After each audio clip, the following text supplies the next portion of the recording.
오늘 누가복음 22장의 6월절 만찬 직전의 분위기는 매우 어두웠었습니다. 예를 들어서 누가복음 22장 1절부터 보시면 이 예수 그리스도를 죽이기 위하여서 그 당시에 종교적 리더십들 또 이 정치 군사 리더십들이 계속해서 모여 대책 회의를 했었습니다. 우선 그들은 예수님의 복음을 거부했습니다. 성경에 있는 구약에 있는 언약된 메시아 그를 거부했던 거죠. 예수님을 시기했고, 왜냐하면 예수 그리스도 때문에 그가 한번 말씀 전하면 본인들이 갖고 있는 이 기득권이 흔들렸기 때문입니다. 즉 예수 그리스도가 말씀을 전하면 자신들이 얼마나 돈을 우상 숭배하고 있는지가 다 드러나게 되었고, 또한 예수님의 복음을 증거하면 자신들이 얼마나 권력을 우상 숭배했는지 다 드러났기 때문이었죠. 결국은 자신의 드러난 죄악을 감추기 위하여 예수님을 멸망시키고자 작정합니다. 여러 가지 명분을 갖다 대죠. 그러나 워낙 높은 인기 덕분에 때문에 예수 그리스도를 잡을 기회를 찾지 못하던 차에 어둠은 더 짙어져서 급기야 악한 사탄이 바로 가룟 유다 제자의 마음에 들어가는 것까지 임하게 됩니다. 하나님의 대적자 사탄이란 이름 뜻 자체가 그 대적자, 유일한 대적자라는 뜻이죠. 이 사탄의 또 다른 이름은 마귀, 디아볼로스, 참소자, 정죄자라는 뜻인데, 아예 사탄이 가룟 유다에게 들어갑니다. 또 가룟 유다도 예수 그리스도를 불신하던 차에 바로 그 유혹에 넘어가 예수님을 배반하죠. 결국 이 가룟 유다가 리더들을 찾아갔고, 이 가룟 유다와 두 그룹은 어두운 밤에 서로 합의를 합니다. 사람들이 없을 때 예수님을 넘기겠다. 그러면서 돈을 주고받습니다. 결국은 그 밤, 이 어둠이 강렬한 밤, 요한은 이날의 밤의 분위기를 이렇게 묘사합니다. 요한복음 14장 30절 보시면 유다가 그 조각을 받고 곧 나가니 밤이러라. 사탄이 그 노골적인 발톱을 다 끌어서 직접 예수를 파멸하고자 했죠. 또한 예수님과 3년 반 동고동락했던 제자가 예수님을 배반했죠. 또한 그 배반의 동기가 여러 가지 있겠지만 어쨌든 만모니즘에 굴복한, 바로 돈이 승리한 것 같은 밤이었죠.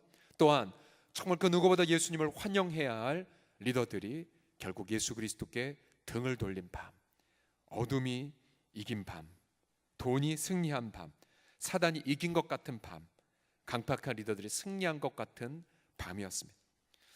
그러나 이 어둠의 밤을 깨트리는 낭낭한 목소리가 들려옵니다. 그것은 바로 6월절 만찬을 시작하시는 바로 그분의 목소리죠.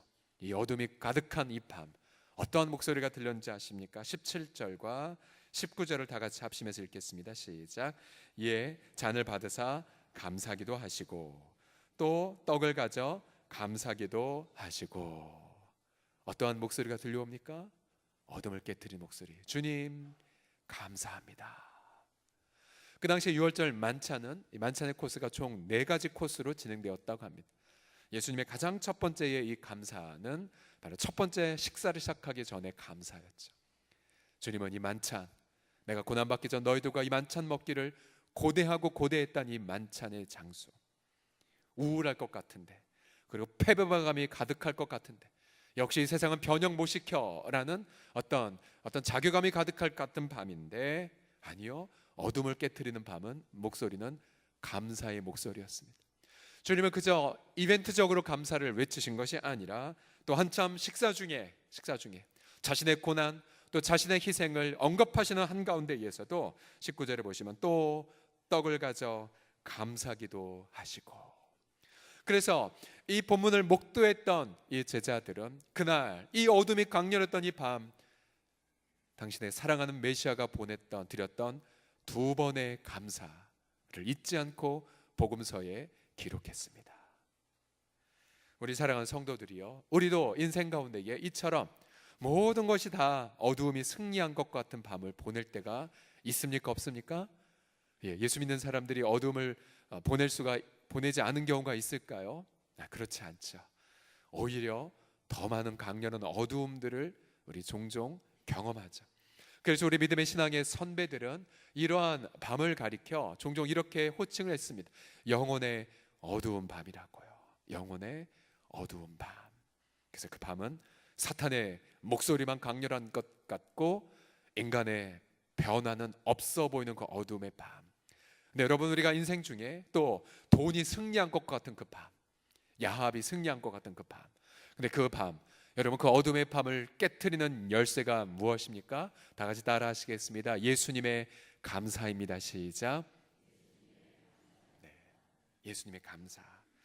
예수님이 과연 무엇을 감사 선포하셨을까요? 바로 어두운 밤을 깨트리는 자의 감사, 바로 예수 그리스도의 감사를 묵상하면 두 가지를 결론 내릴 수 있습니다. 첫 번째로 무엇이냐면, 우리 입장에서는 이거죠. 예수 그리스도 때문에 어둠에도 불구하고 하나님의 나라가 임할 것이고 마침내 임했다라고 하는 감사입니다. 한번 따라 하시겠습니다. 예수님 때문에. 시작. 예수님 때문에 하나님의 나라가 임했다는 감사. 자, 분명히 밤은 어둠의 권세가 승리한 것과 같은 밤이었어요. 또한 마침내 그 어둠의 권세가 그들의 의도대로 그리스도를 사형시키면 이제 어둠은 완전히 이긴 거였었죠. 자, 예수 그리스도. 그런데 그분의 감사의 포커스가 무엇이었습니까? 그는 분명히 자신이 고난을 받을 것 아셨고, 자신의 제자가 배반할 것도 아셨고, 지도자들이 자신을 그렇게 로마 제국과 함께 연합하여 죽일 걸 알고 계셨음에도 불구하고 그분의 전망은 어둠의 권세에 승리해 있지 않았습니다. 누가복음 22장 16절 같이 읽겠습니다. 시작. 내가 너에게 이르노니 이 유월절이 하나님 나라에서 이루기까지 다시 먹지 아니하리라. 그분의 마음은 하나님의 나라의 실현에 온통 가 있었습니다.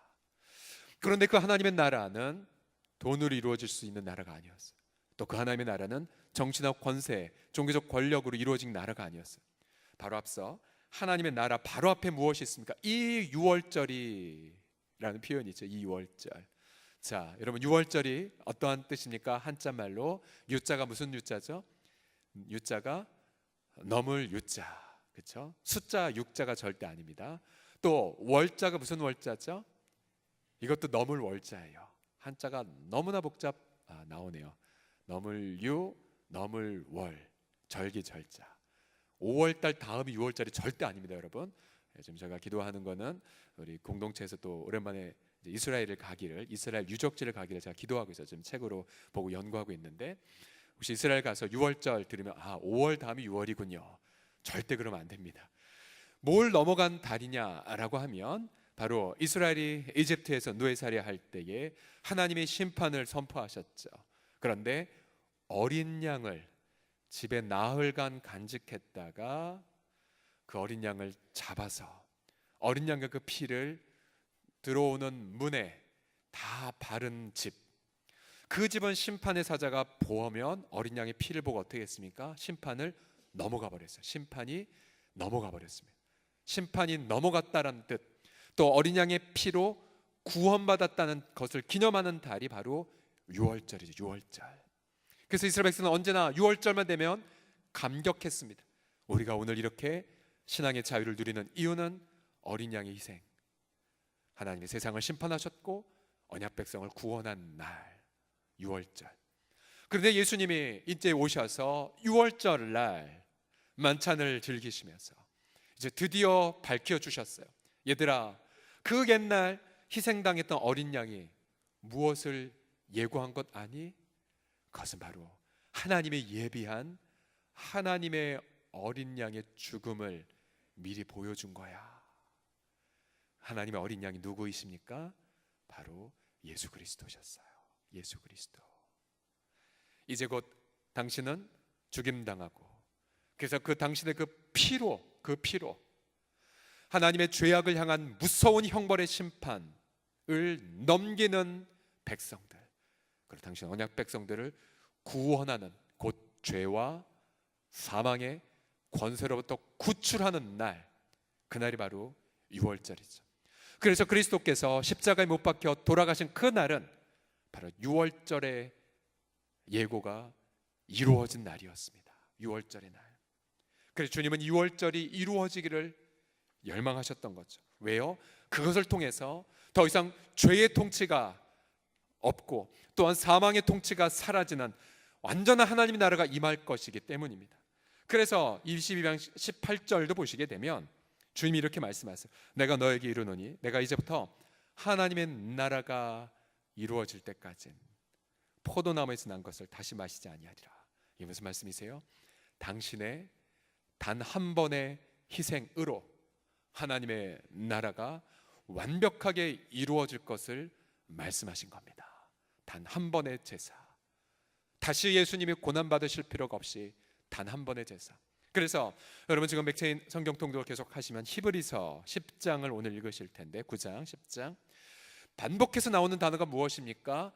그리스도께서 이와 같이 단 한 번에 자기를 바쳐서 깨끗함을 받은 자들이 완벽해졌다라고 말하면 단 한 번의 제사, 영 단번의 제사, 완벽한 속죄가 이루어졌죠. 그래서 예수님 왜 감사했습니까? 자신의 희생을 통해 하나님의 나라가 임할 것을 보셨기 때문이죠. 자, 분명히 우리 그날 밤은 어둠의 권세가 승리한 것과 같은 밤이었었죠. 어둠의 권세의 모든 의도가 이루어지는 밤과 같았습니다. 그러나 여러분, 성경을 보면 어둠의 권세는 하나님의 주권 아래에만 놓여 있다는 사실 아십니까? 훗날 사도들이 예수님의 부활 승천 이후에 성령을 받아 복음을 증거할 때 그날 밤 어둠의 권세가 어떻게 승리했는지 것처럼 보이는지, 그러나 실제로는 하나님의 뜻을 이루어가는 도구에 불과했는지를 이렇게 해석해 주세요. 사도행전 2장 23절 같이 읽겠습니다. 시작. 그가 하나님께서 정하신 뜻과 미리 아신 대로 내준 바 되었거늘 너희가 법 없는 자들의 손을 빌려 못 박아 죽였으나. 보세요. 너희가 법 없는 자들의 손을 빌려 못 박아 죽였으나 이것조차도 하나님의 정하신 뜻과 미리 아신 바대로 진행된 것이었습니다. 악이 아무리 기세를 등등하게 외친다 하더라도 하나님의 손바닥 아래 놓여 있을 뿐이었죠. 물론 악은 자신의 의지와 결정대로 악을 저질렀죠. 그러나 그것조차도 바로 하나님의 나라를 결코 막을 수가 없다라는 사실입니다. 지금 현재 중국의 시진핑 정부가 교회를 사정없이 핍박하고 있죠. 제가 이제 내년도에 겨울에 우리가 한 사역팀을 보내고자 좀 기도하고 있던 차에 그 현지 교회에서 긴급하게 이러한 연락이 왔습니다. 계속해서 중국 정부가 어떻게 핍박을 하냐면 교회 예배 시간에 중국 그 오성기 국기를 걸라고 명령했고요. 또한 헌금함 놓지 말라고 명령했고요. 그리고 18세 이하는 교회 출입시키지 말라고 명령했다고 합니다. 그래서 많은 중국의 3자 교회들의 예배당이 봉쇄가 되어버렸어요. 그래서 그 교회조차도 주일날 다른 곳에 가서 예배를 드렸다고 합니다. 시진핑 정부가 복음을 대적하고 교회를 유린하고 있는 것을 보십시오. 그럼 어둠이 이기는 것 같죠. 중국 공산당 정부가 정말로 기세가 점점 등등한 것처럼 보이죠. 그러나 여러분, 어둠이 결코 이길 수가 없습니다. 여러분 계속 기도해 주셔야 돼요. 왜냐하면 하나님의 나라는 결코 어둠의 권세에 의하여 제한받지 않기 때문이죠. 오히려 어둠이 승리하는 것 같은 그 밤, 아마 수많은 그 중국의 성도들이 그리스도의 그 권세와 능력을 바라보고 또 중국 정부 위에 있는 하나님의 나라를 바라보고 또 어린 양 유월절 양 예수 그리스도의 희생으로 하나님의 나라가 그 중국 땅에 가득한 것을 선포하면서 아마 오늘도 어느 순간 감사의 고백을 드리고 있을 것입니다. 우리가 예전에도 중국 정부에서 공산화가 되었을 때 수많은 선교사들이 탈출했을 때 1950년도에 중국 기독교는 망했다라고 단정했죠. 그러나 70년대 핑퐁 외교를 통해 80년대 중국 기독교 상황이 알려졌을 때에 전 세계 기독교 선교학자가 경악을 했죠. 망한 것이 아니라 수천만 명의 중국 크리스찬들이 가정마다 모이면서 예배하고 있었습니다. 하나님의 나라, 어둠의 권세가 결코 억누를 수가 없습니다. 오히려 어둠의 밤이 강렬할수록 하나님의 나라가 우리 가운데 더욱더 강렬하게 빛을 비추게 하실 줄을 믿습니다. 그러게 예수 그리스도께서 누가복음 4장에서 하나님 나라를 이렇게 선포하셨죠. 누가복음 4장 18절 함께 읽겠습니다. 시작. 주의 성령이 내게 임하셨으니 이는 가난한 자에게 복음을 전하게 하시려고 내게 기름을 부으시고 나를 보내사 포로된 자에게 자유를, 눈먼 자에게 다시 보게 함을 전파하며 눌린 자를 자유롭게 하고 주의 은혜의 해를 전파하게 하려 하심이라 하였더라. 아멘, 아멘. 이게 하나님 나라예요. 하나님의 나라. 그래서 여러분, 만약 돈이 승리한 것처럼 보이십니까? 혹은 악한 자의 음모가 이긴 것 같이 보이십니까? 그러나 여러분 담대하게 감사를 고백하십시오. 주님, 돈이 이긴 것처럼 보이지만 그러나 오히려 가난한 자에게 기쁨의 소식이 더 편만하게 증거될 줄을 믿습니다. 선포하십시오. 또한 혹시 내 마음속에 그렇게 주변에 어떤 탐욕이나 아니면 어떤 권력이 승리한 것처럼 보이십니까? 그러나 오히려 선포하십시오. 하나님, 오히려 정치 권력의 권세가 승리한 것처럼 보여도 하나님의 나라, 즉 나눔의 그 나라이며 희생이 가득한 나라이며 섬김과 배려가 가득한 그 나라가 오히려 더욱더 아름답게 열매가 맺게 하실 줄을 믿습니다. 그래서 우리 여러분 예수 믿는 사람들은 무엇입니까? 어둠이 강렬할수록 더 감사를 드리고 그 감사를 통하여서 우리 내면 안에 하나님 나라의 열매들이 기가 막히게 맺혀지게 됩니다. 기가 막히게 맺혀져요. 우리 공동체에도 정말 많은 분들이 계시죠. 정말 하나님을 지극히 사랑하고 경배하는 분들의 특징, 그분들의 특징이 뭐냐면 예수 그리스도처럼 어둠의 권세가 이긴 것 같은 고난을 다 겪으신 분들이에요. 근데 그때 실망하지 않고 낙담하지 않고 그리스도를 바라보며 감사의 고백을 했던 분들, 그들은 그 감사 속에 하나님의 나라가 엄청나게 자신의 마음에 임하는 걸 바라보고, 그래서 마침내 어둠이 떠난 그날 호련히 자신의 어둠의 그때를 바라볼 때에 이렇게 고백하는 분들이죠. 주님, 그때 하나님의 더 큰 은혜가 임하고 있었네요. 하나님, 그때 하나님의 강렬한 은혜가 더 임하고 있었네요. 하나님의 나라는 먹고 마시는 것이 아니요 오직 성령 안에서 의의 나라, 평강의 나라, 희락의 나라라고 말씀하셨는데, 주님, 그날 밤 당신의 의와 당신의 평강과 당신의 희락이 더 강렬하게 저를 비추고 계셨네요. 바로 그분들이십니다. 그분들. 그래서 오늘 이 목요일 날 이 새벽에 더욱더 주 앞에 그리스도로 인하여 하나님 나라를 바라보고 감사를 선포하는, 감사로 어둠을 쫓아내는 우리 모두가 되시기를 예수님의 이름으로 축복합니다. 마지막으로 어둠의 밤을 보내는 자가 드리는 감사가 무엇이냐면 이것이죠. 예수님 때문에 새 언약이 이루어졌다는 감사입니다. 자, 중요한 키워드 바로 새 언약, 새 언약. 새 언약이라 함은 옛날 언약도 있죠. 옛날 언약.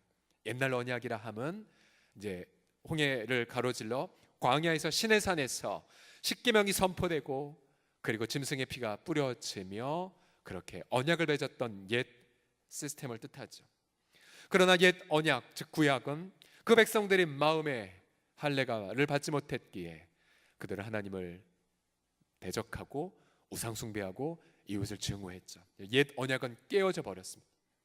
이제 다시 예수 그리스도께서 오셔서 진정한 새 언약을 계시하시는 순간입니다.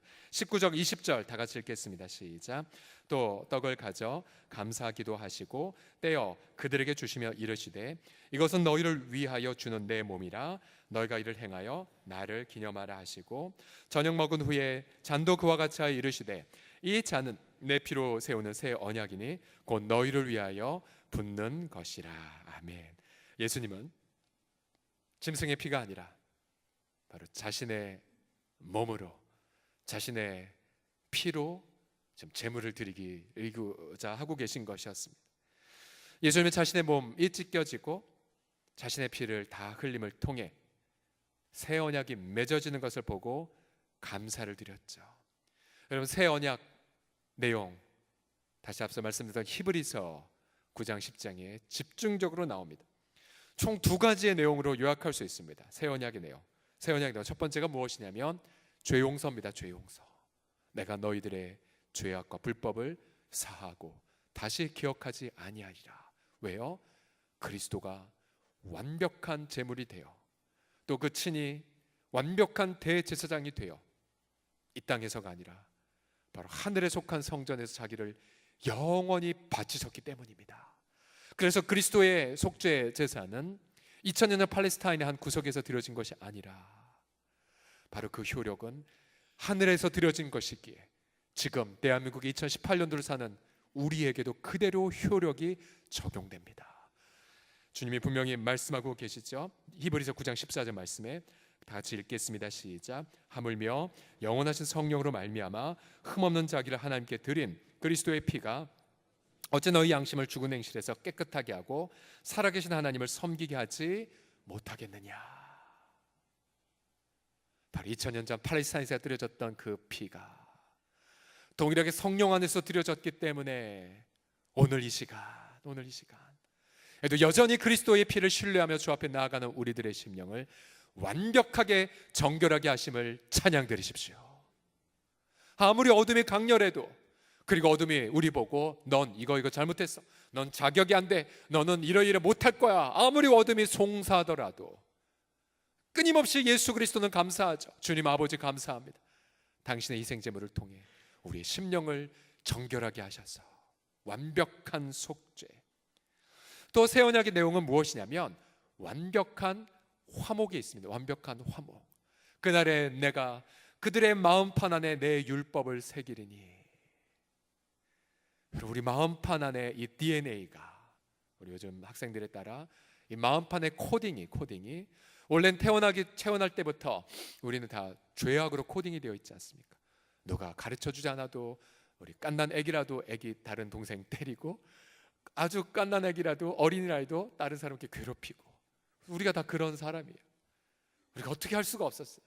그러나 그리스도께서 죽으심을 통해 우리 마음에 새로운 코딩을 입히셨어요. 그 코딩은 이것이에요. 나도 모르게 하나님을 사랑하고요, 나도 모르게 이웃을 사랑해요. 그 DNA. 그래서 우리가 이 새롭게 된 마음을 통하여서 우리는 하나님을 사랑하고 이웃을 사랑하는 새로운 백성이 됩니다. 그러니 예수님의 그날 밤 자신의 육체, 자신의 흘릴 피를 기념하는 마지막 만찬을 고백한 날, 주님의 눈에는 뭐가 보였을까요? 우리 요한계시록 7장 9절과 10절 보시면, 이후에 내가 보니 각 나라와 족속과 백성과 언어들에서 아무도 능히 셀 수 없는 큰 무리가 나와 흰 옷을 입고 손에 승리의 종려가지를 들고 보좌 앞과 그 다음 누구 앞에 서 있습니까? 어린 양 앞에.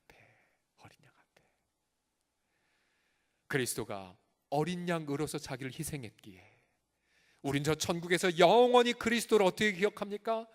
하나님의 어린 양, 나를 위해 그 몸 찢으시고 나를 위해 그 피 흘리신 어린 양으로 기억하며 그에게 경배하죠.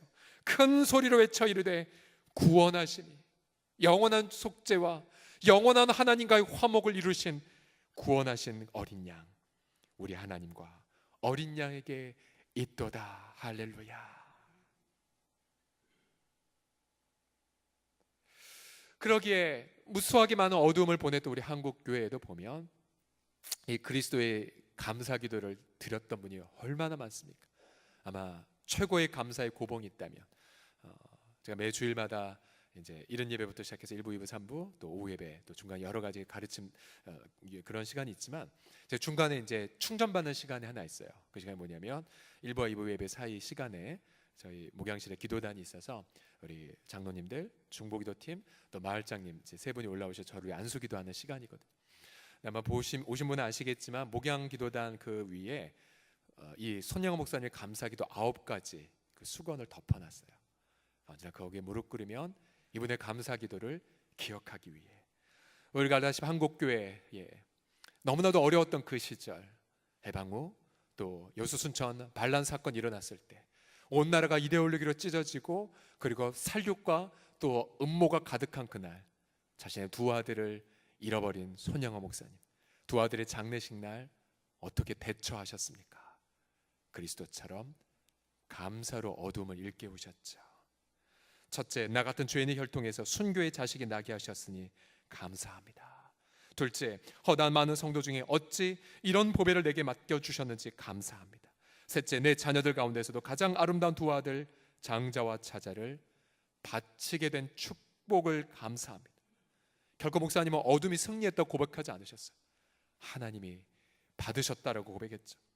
또한 넷째, 한 아들의 순교도 귀하다거늘 두 아들이 순교하게 해주심을 감사하고, 다섯째, 예수 믿다가 누워서 죽는 것도 큰 복이라 하거나 하물며 전도하다가 총살 순교함을 이유, 여섯째, 미국 가려고 준비하던 내 아들 미국보다 더 좋은 천국 갔으니 내 마음 안심되어 감사하며, 일곱째, 내 사랑하는 두 아들 총살한 원수를 회개시켜 내 아들 삼고자 한 마음 주신 하나님께 감사하고, 여덟째, 내 두 아들이 순교의 열매로 말미암아 무수한 천국의 아들이 생길 것이 믿어지니 감사하고, 마지막 아홉째, 이와 같은 역경 속에서 이상 8가지 진리와 하나님의 사랑을 찾을 수 있는 기쁜 마음, 여유 있는 믿음 주심을 감사하나이다.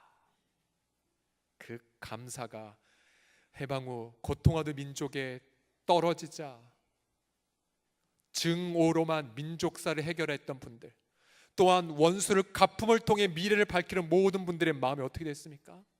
사랑의 원자폭탄. 우리 민족의 미래는 사랑으로 가야 되는구나 라는 것을 알게 되었죠.